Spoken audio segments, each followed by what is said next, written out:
Howdy! Howdy. We feel like we have to have a different intro for the parents and hey! What do we do for the kids? So it's just shorter. it's just shorter. Hey, Hey, what's up? what's up? So this is the first parent update for 2013? I guess really forever, for a long time at least. Well, we used to. That's right, that's true. Different kind of update. As we sent out in the email or letter that you might have gotten a little while back, we're going to start sending out a monthly commentary, some help and hope for some stuff, and some resources that might help you in your parenting journey. So Right. we want to be partners with you and help you be the best parent you can be as you live into God's story for your life and help your kids live into that too. So in February, we're talking about grappling with technology, cell phones, social media, those kind of things. There's a lot of stuff out there. There is a lot of stuff out there. I can remember when I was growing up, we had a yellow phone in the kitchen, only phone in our house. Had a Right, cord the on it. 25-foot cord. Where you could It pretty much that's stretch right, you into could the walk. bathroom. Had a rotary dial. Yep. Yep. And then had the spirally, thing. It wasn't a crank kind where There was no crank. No, Mayberry. but I tell you, my grandmother had a party line at her house, and yeah. so hers was a bring bring. That was her ring. If you answered on a different ring, You probably don't remember because you're not young enough, but phone numbers actually used to start with letters. Garfield 1. I've seen that in the movies. We're just dating. We're not dating like that. I can remember growing up, we had cable in our house, and we're not talking a lot about television today, but just to make a point about media, in my house, we had a cable box that sat on top of the TV that had 13 buttons that would go click, click, click. And then on the side, it had a little thing that would go from A to B to C. So you actually had 39 channels. See, I don't remember that. My earliest cable recollection was a little, almost like a stove dial. And it had like 28. No, I had that on my TV. But this is on the cable Oh, box. all right. Oh, I didn't have that. Again, age disparity. I got a pager in 1997. Remember the pagers? Never had a pager. Never had one. I was on staff at a church, and they gave us a pager. I got my first cell phone in 1999. The church actually bought a bag phone. Remember those? Oh yeah. That whichever minister was traveling, we could use the bag phone, and I was like, please. Just thought it was so cool. But it was like a duffel bag phone. It literally was a bag that you could plug in. It had a magnetic antenna you put on the roof of the car. Yes. And then, but I got my own cell phone in 1999. I had 30 minutes a month. The church gave it to me at 30 minutes a month. And you probably made it straight. You made it Oh, work. we absolutely Hey, did. I'm on my way home. Goodbye. That's right. And we had, right after that was when, I don't know if they were big here, but in the South, Nextel Direct Connect. Oh, yeah. So, beep, beep. Yeah, I love that. So I had unlimited Direct Connect minutes. Oh, yeah. So I was begging You on my wanted buddies everybody to to get that's right. right. You wanted everybody else to be on your plan. Yeah. How times have changed. Oh, yeah. Probably 90% of the students in our youth group have their own cell phone. Probably 80% of those students have an iPhone or some kind of a smartphone. My daughter's in the minority. She doesn't have a cell phone. She's in 7th grade. Good for you. Hold out as long as you can. There's a reason for that I'll share in a minute, but also because I'm cheap and she doesn't need it. So Frugal. It's not a toy. Well, cheap. Frugal. I'm okay with cheap. Okay. Frugal, cheap, whatever. And so just doing a little bit of research, and you can do your own research and find out this on your own as well. But the three main areas that students are engaging in media, technology and media, one are on websites, obviously on the internet, a lot of different stuff out there, though that's decreasing in popularity. It's been number one for a while, but yeah, actually That's using good the to web, know. decreasing for popularity. Second is social media, very much on the Increasing, rise. yes. And so if you pull out social media from a list of websites, there's very few outside of news sites on the top 10 outside of social and media. the unfortunate part about that is the internet is really a good source of knowledge. Could in certainly be a good some source. arenas. Yeah, that's right. That's right. So, And the third area, also growing, is in apps. Apps for your phone, which there's an app for that. And so, obviously, iPhone, Android are the two biggest providers, and those kind of phones have that kind of stuff. And so, interesting thing though, those three areas: website, social media, and phone apps. The science behind what happens to your brain when you use those things. We joke about, hey, are you addicted to your phone? Literally, you become addicted to your phone. The same endorphins that are released when you do something that's adrenaline junkie, or take a hit off of a drug or a drink, that craving, that addictive craving, the same biological process happens in our brains based on our social media usage, our technology usage. I believe. Well, how many times are we just sitting around, and there could be 3 or 4 of us in a room, and we're engaged in conversation. All of a sudden, it drifts to where we're all on our phones, and we realize that we're not even talking to each Yeah, other. that's right. Well, I just deleted an email as you were talking right There there. you go. So, and I feel better. I feel a little endorphin released. There you go. But Dennis is exactly right. You've seen that. Let's be honest. We've probably done that with our kids, right? We've been on the phone and their kids. Right. Okay. Congratulations on 4 point. What? Right. We do that with our own kids. But just two observations I want to make, and how this ties into youth ministry and some tips for you as a parent. I think I can remember in college reading a book called "Amusing Ourselves to Death." You remember that Neil Postman book? If you took journalism classes, that was one of those books. And Neil Postman argued that that our culture was getting dumber and dumber. That we were no longer engaged in deep conversations because we were doing other things. And it was I don't remember even now what the examples were he was giving. But that was probably even pre-texting, because Oh, I think yeah. texting has caused us to totally stray from That's right. face-to-face That's right. conversations. Yeah, just the fact that we're not engaging in conversations. And I do see that there's two things that we don't do as much of anymore, and this is for us as adults as well as for adolescents. And we don't think deeply about stuff anymore. We have a quick opinion about something, or we'll read what somebody else says, but we don't spend time ourselves reflecting and thinking and meditating on Scripture or a deep, a conversation that we had earlier, or a topic that we're wondering about, or just stop to think. We don't do that anymore. Well, and we don't even have to remember things anymore, because we know they're at our fingertips. Hey, what's your home phone number? Couldn't tell you. That's right. Neither can you. Actually, don't judge. I don't even have a home phone, just a cell phone. So we don't do as much deep thinking, and nor do we have deep conversations anymore, which is interesting to me, because I think students want both of those things. I think students want to be challenged to think deeply, and I think students want to be challenged to have deeper conversations. Just a few weeks ago, we started a program called AP Church that the senior high came up with that idea, because the conversations we had on our mission trip to New Jersey, great conversation, hour and a half conversations, to the point where we had to say, you got to go to bed.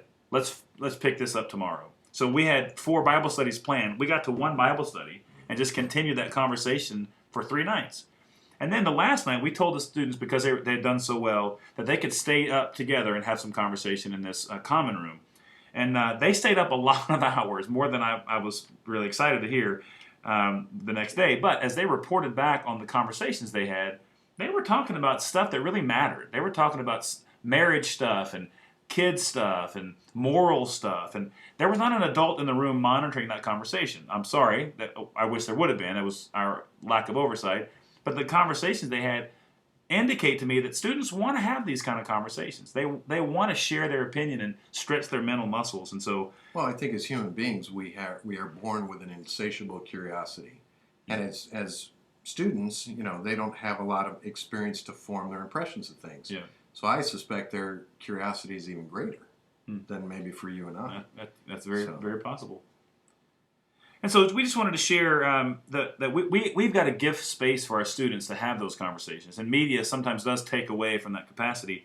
Now, there are a lot of opinions on how we should monitor our students' activities online, on social media, and that kind of stuff. And you could do just a little bit of Google internet searching and find a ton of opinions. And parenting books, almost every parenting book now has not just a chapter, but a section on dealing with media and technology and those kind of things.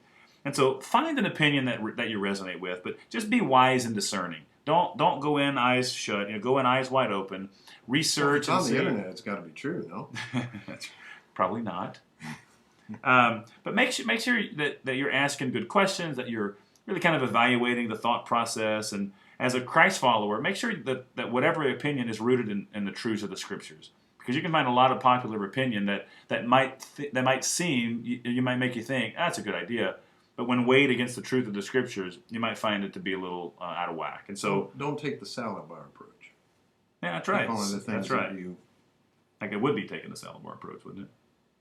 That would be taking. Yeah. Okay. We don't want them Okay. taking the salad bar. So we just jotted down 5 tips for you as parents to help you navigate this technology, multimedia, social media, app world. Number 1 is to have lots of conversations with your students. In a minute, I'll tell you how important it is. I'll at least encourage you to set some pretty stringent rules. But I think it's got to start by having some open conversation where your student needs to know the reason why we're setting these rules is because God has put me and given me the responsibility of helping you make good choices. And so I'm going to put some things in place that help you make those good choices. And so have some conversations with your students. Find out why they're spending so much time online. What are they doing online? And who are they talking with? And those kind of things. Have lots of good conversation. Number two, sorry to say this, I think we've got to set a good example for our students by our own choices related to social media and apps and websites and things. That we've got to make sure we're not the ones who are doing this while they're having conversations. What are we talking about? Yeah, with us. And yeah, so we got to make sure that we're setting a good example, that we're not demonstrating addictive behavior, and maybe we need to get some help and set some boundaries for ourselves. Maybe don't bring your phone or your computer to bed. Maybe leave it plugged in downstairs or something. You can figure out your own. I'll tell you, one of the best things that we do at Table Talk at our table with the 11th and 12th grade guys is we put our phones in the middle of the table. Right on. I've heard there's restaurants now that have lock boxes for you to be able to put your cell phones to make sure that you're not being distracted by that when you're having a social engagement for dinner. It's a great idea. So set a good example. Use moderation. Number three is to resist pressure. Again, my oldest is 7th grade and has been asking us for a phone for about 17 years. And so we have continued to say, not yet. And she asks when, and we say, well, we're not sure when you need it. We'll get you a phone when you need it. And we're not exactly sure when that is. And this is not a criticism if you have provided that for your student, but it's okay for you to set rules that aren't popular. Don't just do it because everybody else is doing it. That's right. So as our role, our job as a parent is to be the adult in the situation. And so sometimes that means we've got to do and make decisions that are unpopular. And then also related to resisting pressure is to make sure you set healthy rules. We'll put a link to an article of a mom who wrote a contract for her student when she gave him a cell phone, and there are 18 rules, and it's got a lot of, it's not quite viral, but there's been a lot of attention given to it, some criticisms of it as well. But I love the list. I think there's some great stuff in it. So resist pressure. Number four, make sure you monitor your students' usage of whatever kind of media or technology that they're engaged in. And this isn't, it might be an issue of trust, okay? But it's not just an issue of trust. I'm a 40-year-old man, and I have other men in my life who hold me accountable to the things I watch and the things I listen to and the things I view online. And so it's just a matter of having accountability, acknowledging that I just as prone as anybody else to struggle and fall into sin. And this concept shouldn't be new with the students because we talk about this with them all the time, accountability. And so frame that conversation in a way that says, I may not check on what you do every day. I might. But I want to know what you're doing and why, because just like I have somebody in my life to hold me accountable, you need somebody in your life to hold you accountable. That's right. And the last thing is to make sure you're showing an interest in the things that your students are interested in. I can remember for a lot of years playing on the floor with my kids, playing Polly Pockets.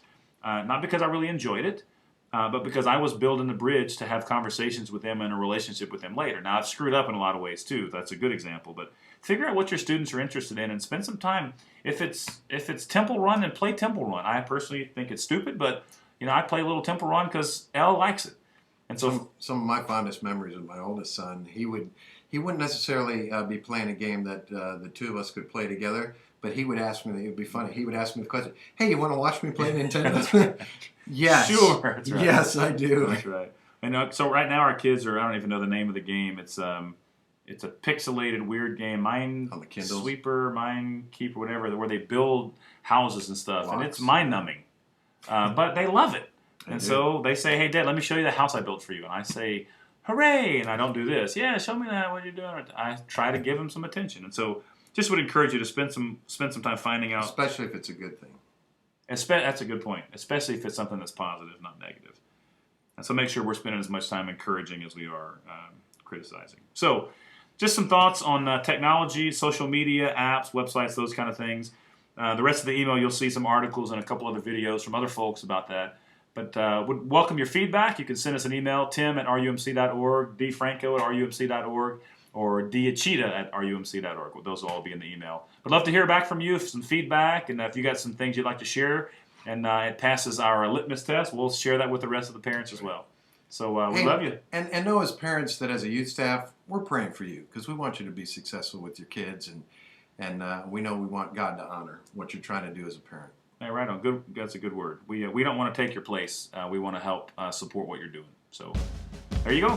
Thanks for listening.